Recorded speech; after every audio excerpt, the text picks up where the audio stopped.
Hello everyone. Today we discuss about the barter system. Before evaluation of money, there is a system called barter system.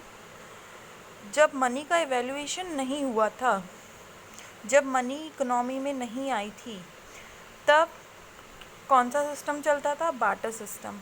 Barter system में क्या होता है? Barter system में commodity to commodity को exchange किया जाता है। यानी जब मनी नहीं थी, मुद्रा नहीं थी, तब कमोडिटी के बदले कमोडिटी को एक्सचेंज किया जाता था। गुड्स के बदले गुड्स को ही आपस में एक्सचेंज करा जाता था। तब जाके हम एक दूसरे की वांट्स को पूरा करते थे। ठीक है। तो बार्टर सिस्टम क्या होता था? बार्टर सिस्टम वो सिस्टम होता था जहाँ पे कोई मनी का रोल नहीं था, कोई मनी का ट्रांजैक्शन नहीं होता था। ओनली गुड्स के बदले गुड्स का एक्सचेंज होता था, सर्विस के बदले सर्विसेज का एक्सचेंज होता था। वही क्या कहलाता था? बार्टर सिस्टम कहलाता था। तो जैसे कि फॉर एग्ज़ाम्पल, अगर किसी को पेन चाहिए और किसी के पास पेंसिल है और किसी को पेन चाहिए, तो वो पर्सन को क्या करना पड़ेगा? वो पर्सन को सबसे पहले जाके उसको पेन चाहिए, तो उस पर्सन को सर्च करना पड़ेगा जिसको पेन चाहिए। और सेकेंडली, जो वो बेच रहा है, मतलब वो पेंसिल के बदले पेन ले रहा है, तो वो जो पर्सन पेन देने के इच्छुक है, उस पर्सन को अगर पेंसिल चाहिए, तभी कमोडिटी का एक्सचेंज हो सकता था। तो क्या हुआ, ये जब बार्टर सिस्टम आया था, तब बहुत सारी प्रॉब्लम्स आई थी, बहुत सारी प्रॉब्लम्स को फेस किया गया था। जैसे कि प्रॉब्लम ऑफ डबल कोइंसिडेंस। होता क्या था? अगर किसी को, फॉर एग्ज़ाम्पल लेते हैं, अगर किसी को चावल चाहिए और किसी को वीट चाहिए, तो सबसे पहले उस बंदी को क्या करना पड़ेगा? उस पर्सन को क्या करना पड़ेगा? उस पर्सन को सबसे पहले उस पर्सन को सर्च करना पड़ेगा जिसको राइस की नीड हो, और वो जिसको गेहूं की नीड है, वो गेहूं दे रहा हो। ठीक है। तो इसमें क्या था कि एक पर्सन को दूसरे पर्सन के लिए सर्चिंग करनी पड़ती थी कि जो वो बेच रहा है, उस कमोडिटी को वो परचेज़ करने का इच्छुक है दूसरा पर्सन, और जो दूसरा पर्सन जो बेच रहा है, वो हमारी नीड को फुलफ़िल करेगा या नहीं करेगा। तो ये कहलाता है डबल कोइंसिडेंस। इसमें क्या होती है, जो अपनी वांट्स होती हैं, जैसे कि अपना क्या है, अपन के पास पेंसिल है और अपन को चाहिए पेन, तो सबसे पहले अपन को उस पेंसिल को बेचने के लिए, उस पेंसिल को सेल करने के लिए और उस पेन को ख़रीदने के लिए ऐसा पर्सन चाहिए कि वो पेंसिल को ख़रीद ले और वो पेन बेच रहा हो, तभी जाके ये ट्रांजैक्शन फुलफ़िल होगा। यही क्या कहलाता है? बार्टर सिस्टम कहलाता है। तो बार्टर सिस्टम क्या होता है? जहाँ पे कमोडिटी टू कमोडिटी फ्लो होती है, वही क्या कहलाता है? बार्टर सिस्टम कहलाता है। जैसे कि क्या होता है कि एक इकोनॉमी के अंदर जब मनी का इवैल्यूएशन नहीं है, जब मनी का कोई ट्रांजैक्शन नहीं हो रहा है, मतलब कि जब लोग मुद्रा को नहीं जानते थे, जब मुद्रा नहीं आई थी इकोनॉमी के अंदर, तब ये सिस्टम चलता था कि गुड्स के बदले गुड्स को एक्सचेंज किया जाता था। तो क्या होता है barter system? It is a type of the economy. ये एक ऐसी अर्थव्यवस्था है जिसके अंतर्गत in which there exist a direct exchange of goods and services. ऐसी अर्थव्यवस्था है जिसके अंदर क्या होता है, जिसके अंदर डायरेक्ट एक्सचेंज किया जाता है गुड्स एंड सर्विसेज को विदाउट इन्वॉल्वमेंट ऑफ मनी, जहाँ पे कोई मनी का ट्रांजैक्शन नहीं होता है और गुड्स का आदान प्रदान होता है। ऐसी इकोनॉमी को क्या कहा जाता है? बार्टर सिस्टम कहा जाता है। ठीक है। तो बार्टर सिस्टम क्या है? It is the type of the economy in which there exists a direct exchange of goods and services without involvement of money। वही क्या कहलाएगा? Barter system. बार्टर सिस्टम का दूसरा नाम क्या है? इसको दूसरे नाम से क्या जाना जाता है? ये कमोडिटी टू कमोडिटी इकोनॉमी के नाम से जाना जाता है। यहाँ पे C' लिखा है। ऐसी इकोनॉमी को क्या बोलते हैं, कमोडिटी टू कमोडिटी इकोनॉमी कहा जाता है। जैसे कि उसका C2C इकोनॉमी, मतलब कि C stand for commodity, that is commodity to commodity economy के नाम से जाना जाता है। ठीक है, तो अपन ने क्या पढ़ा, बार्टर सिस्टम क्या होता है। बार्टर सिस्टम वो उस टाइप की इकोनॉमी होती है, उस टाइप की अर्थव्यवस्था होती है जिसमें कि डायरेक्ट एक्सचेंज किया जाता है। क्या, गुड्स को और सर्विसेज का डायरेक्ट एक्सचेंज होता है विदाउट इन्वॉल्वमेंट ऑफ मनी, जहाँ पे मनी का कोई ट्रांजैक्शन नहीं होता है ना, कोई मनी का ट्रांजैक्शन नहीं है इकोनॉमी के अंदर, वही क्या कहलाएगा, बार्टर सिस्टम कहलाएगा, जहाँ पे direct exchange of goods and services होगा। और इसको दूसरा नाम क्या है, कमोडिटी टू कमोडिटी इकोनॉमिक के नाम से जाना जाता है। ठीक है, अब इसके कुछ ड्रॉबैक्स हैं, इसके कुछ लिमिटेशन हैं। जब ये क्या हुआ, गुड्स टू गुड्स अगर अपन एक्सचेंज करते हैं तो क्या होता है, कुछ इसके लिमिटेशन हैं, इसके ड्रॉबैक्स हैं। ठीक है, क्या ड्रॉबैक्स हैं पढ़ते हैं अपन।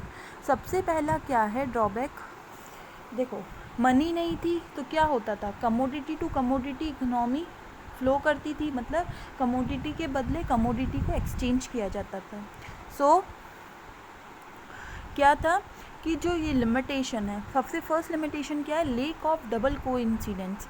लेक ऑफ डबल कोइंसिडेंस मतलब कि अपन क्या कर रहे हैं, क्या है कि अपन जो गुड्स हैं उसके बदले अपन गुड्स को क्या कर रहे हैं, दे रहे हैं, एक गुड्स के बदले दूसरे को जिसको जिसकी नीड है उसके बदले में अपन एक्सचेंज कर रहे हैं। तो यहाँ पे क्या था, डबल कोइंसिडेंस ऑफ का क्या था, कमी थी। क्यों कमी थी कि सबसे पहले क्या करना पड़ रहा था कि फॉर एग्ज़ाम्पल लेते हैं, जैसे कि किसी को राइस चाहिए और दूसरे को किसी को वीट चाहिए, तो सबसे पहले उस पर्सन को पहले अपन को सर्च करना है जो क्या कर रहा है, अपने पास अगर राइस है और अपन उसको बेच के अपन वीट लेना चाह रहे हैं, अपन को वीट की ज़रूरत है, तो सबसे पहले अपन को ऐसा पर्सन को सर्च करना पड़ेगा जो कि राइस लेने की इच्छा हो और वो वीट दे रहा हो।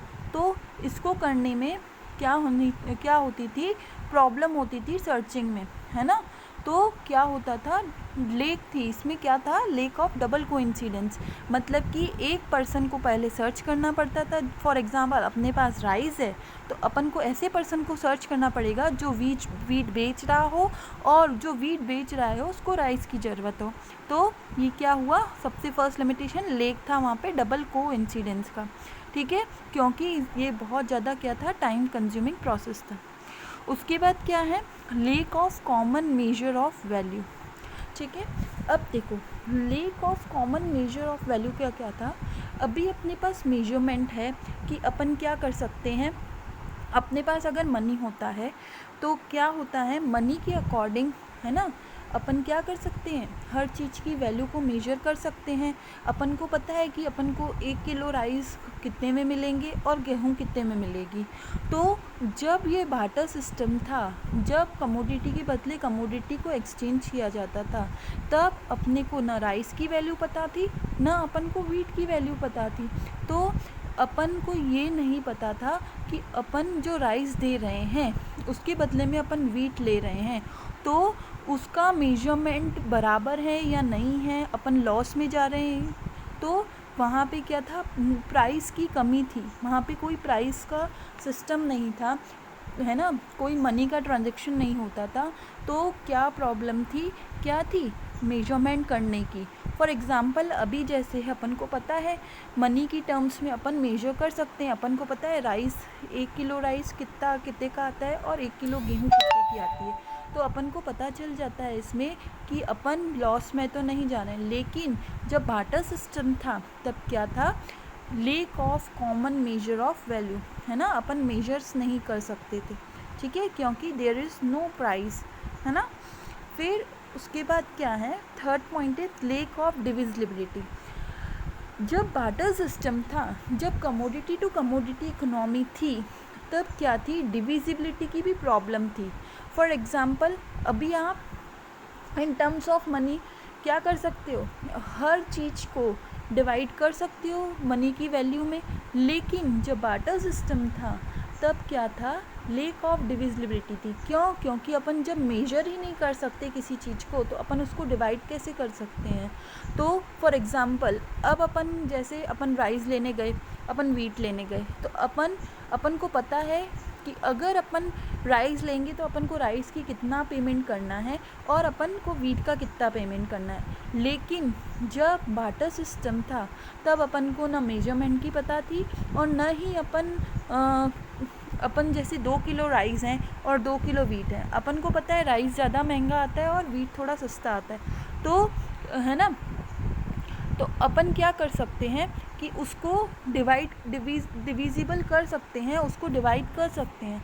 लेकिन जब बार्टर सिस्टम था तब अपन को डिविजिबिलिटी की भी प्रॉब्लम थी, क्योंकि तब मनी का इवैल्यूएशन नहीं हुआ था। अब देखो फोर्थ पॉइंट क्या है, lake of store of value. Lake of store of value का मतलब क्या हुआ कि देखो अपन अभी क्या कर सकते हो, इन टर्म्स ऑफ मनी, जब मनी का इवैल्यूएशन हुआ इन टर्म्स ऑफ मनी अपन क्या करते हैं, मनी को सेव करके रखते हैं और जब भी अपन को कोई कमोडिटी की आवश्यकता होती है अपन उसको परचेज कर लेते हैं। तो लेकिन जब बार्टर सिस्टम था, है ना, तो तब क्या थी, प्रॉब्लम थी, लेक था किसका, स्टोर ऑफ वैल्यू का। आप कोई कमोडिटी परचेज कर रहे हो, उसको लंबे समय तक आप क्या अगर उसको कंज्यूम करके उसको स्टोर करके रख सकते हैं। फॉर जैसे कि अपने पास ड्यूरेबल गुड्स हैं, है ना, अपने पास नॉन ड्यूरेबल गुड्स होते हैं, पेरिशेबल्स गुड्स होते हैं। तो पेरिशेबल्स गुड्स क्या होते हैं, जिसको अपन को जल्दी से जल्दी कंज्यूम करना पड़ता है, ईटिंग फूड्स हो, है ना, जो कि जैसे फूड आइटम्स हो गए, अपन को क्या करना पड़ता है, उसको जल्दी से जल्दी कंज्यूम करना पड़ता है, नहीं तो अब वो कुछ समय बाद ख़राब हो जाते हैं। तो जब बार्टर सिस्टम था तब अपन उस चीज़ को स्टोर करके नहीं रख सकते थे। क्यों? क्योंकि वो कुछ समय बाद ख़राब हो जाएगा। लेकिन अब मनी का एवोल्यूशन आया है तो हम मनी को तो स्टोर करके रख सकते हैं, फिर अपन को जब उसकी नीड हो अपन मनी के थ्रू उसको परचेज़ करके कमोडिटी को। लेकिन जब बार्टर सिस्टम था तब क्या था, कमोडिटी के बदले कमोडिटी को एक्सचेंज करना होता था।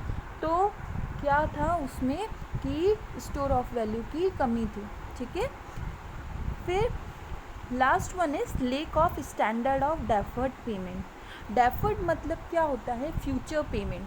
ठीक है, फ्यूचर पेमेंट का मतलब क्या, जब बार्टर सिस्टम था, जब कमोडिटी टू कमोडिटी इकोनॉमी थी, तब क्या था, स्टैंडर्ड ऑफ डेफर्ड पेमेंट का लेक था। क्यों लेक था? क्योंकि देखो अगर आप अभी हम कोई गुड्स परचेज़ करने गए, फॉर एग्ज़ाम्पल आप ग्रॉसरी शॉप पे गए, है ना, तो आपने क्या किया, अगर आप मार्केट में ऐसे गए हो, आपको कोई नीड है, ठीक है, आपके पास कोई पेमेंट नहीं है, तो आप ग्रोसरी की शॉप पे जाके क्या बोलेंगे, अभी मेरे को दे दो, मैं आपको थोड़े टाइम बाद मैं आपको पेमेंट कर दूँगा, है ना। लेकिन जब बार्टर सिस्टम था तब अपने पास मनी का इवैल्यूएशन नहीं था, मनी का ट्रांजैक्शन नहीं होता था, तब मनी थी नहीं, तो क्या था, उस समय अपन फ्यूचर पेमेंट करने की कंडीशन में नहीं थे। क्यों नहीं थे? क्योंकि उस समय क्या था, मनी नहीं थी, है ना। तो उस समय फ्यूचर पेमेंट भी नहीं होते थे। उस समय क्या होता था कि हमको जो कमोडिटी परचेज़ करनी है और हम जो कमोडिटी दे रहे हैं उसका अपन को उस पर्सन को सर्च करके उस कमोडिटी को एक्सचेंज करना पड़ता था। तो फ्यूचर पेमेंट की कमी थी वहाँ पे। ठीक है, लेकिन अभी क्या है, मनी आने के बाद अपन क्या कर सकते हैं, अपन कोई भी कमोडिटी को परचेज़ कर सकते हैं और उसका फ्यूचर में पेमेंट कर सकते हैं। लेकिन जब बार्टर सिस्टम था तब क्या था, स्टैंडर्ड ऑफ डेफर्ड यानी फ्यूचर पेमेंट होता है, अपन उसका फ्यूचर में पेमेंट कर सकते हैं, डेफर्ड पेमेंट कर सकते हैं। ठीक है, तो यही क्या कहलाता है, बार्टर सिस्टम कहलाता है। ठीक है, तो अपन ने क्या पढ़ा, बार्टर सिस्टम वो सिस्टम होता है जहाँ पे गुड्स का आदान प्रदान होता है और वहाँ पे मुद्रा का कोई इन्वॉल्वमेंट नहीं होता है, मनी का कोई इन्वॉल्वमेंट नहीं होता है, वही क्या कहलाते हैं, बार्टर सिस्टम कहलाता है। बार्टर सिस्टम्स की कुछ लिमिटेशन पढ़ी, क्या क्या लिमिटेशंस पढ़ी अपन ने, lack of double coincidence of wants, है ना, lack of common measure of value, अपन मेजर नहीं कर सकते because there is no price, है ना, उस समय प्राइस नहीं थी तो अपन उसको मेजर। लेक ऑफ डिविजिबिलिटी, अपन कमोडिटी को डिवाइड भी नहीं कर सकते थे, है ना। और क्या थी, lake of store of value, upon commodity को ज़्यादा समय तक स्टोर करके भी नहीं रख सकते थे। ठीक है, और लास्ट वन इज़ अपन ने क्या पढ़ा, lake of standard of deferred payment. मतलब कि अपन को फ्यूचर पेमेंट करने में क्या था, फ्यूचर पेमेंट करने की लेग था, स्टैंडर्ड ऑफ डेफर्ड पेमेंट का लेग था, कमी थी। ठीक है, तो ये था अपना टॉपिक क्या, बार्टर सिस्टम। फिर बार्टर सिस्टम के बाद क्या आया, मनी का इवोल्यूशन हुआ। देन अपनी इकोनॉमी में क्या आई,